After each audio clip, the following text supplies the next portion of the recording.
ক্রীড়াঙ্গনের সকল অস্থিরতা কাটিয়ে মাঠে ফিরেছে দেশের ক্রিকেট।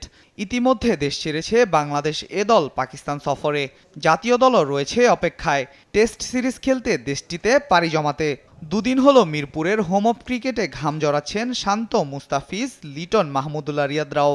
তবে কোথাও নেই কোচিং স্টাফ কিংবা বোর্ড পরিচালকরা। দেশের ক্রিকেটের সর্বোচ্চ সংস্থা যেন মুখে কুলু পেটে রেখেছে।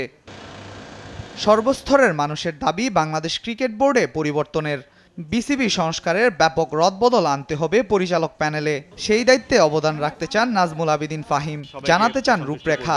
সব মানুষ কিন্তু তাকিয়ে আছে ক্রিকেট বোর্ড কিভাবে কি হয়, কারণ পরিবর্তনের মধ্যে দিয়েই কিন্তু পারফরমেন্সের পরিবর্তনটা আসবে। আমার মনে হয় যদি সরকার যদি চায় সেখানে আমার অংশগ্রহণ করাটাই বোধহয় বেটার হবে, instead of me asking them to come to me.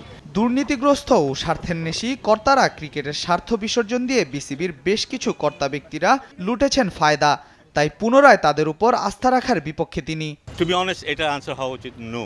এটা কখনোই হয় না, তাই না? একই জিনিস হলে একই জিনিসের রিপিটেশন হবে, তাদের পক্ষে সম্ভব হবে না একেবারে এটাকে উল্টে ফেলা, কারণ যেভাবে চলেছে সেটা থেকে একেবারে উল্টো দিকে যাওয়াটা বোধহয় সম্ভব না। আমার মনে হয় না যে বিসিবি খুব একটা ডিসিপ্লিন একটা অর্গানাইজেশন, যেটা বাইরে থেকে অনেকেই মনে করে এর চাকচমক দেখে মনে করে বা অনেক কিছু দেখে মনে হয় যেন বিসিবি বোধহয় দারুণ একটা অর্গানাইজেশন। অক্টোবরে নারী টি-20 বিশ্বকাপ আয়োজন না করা গেলে দেশের ভাবমূর্তিতে প্রভাব ফেলবে।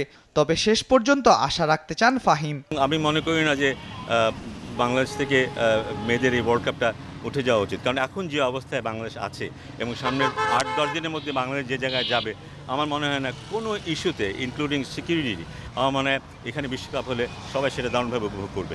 শুধু ক্রিকেট নয়, নতুন সংস্কার প্রক্রিয়ায় দেশের পুরো ক্রীড়া খাতেই পরিবর্তন দেখতে চান এই কোচ।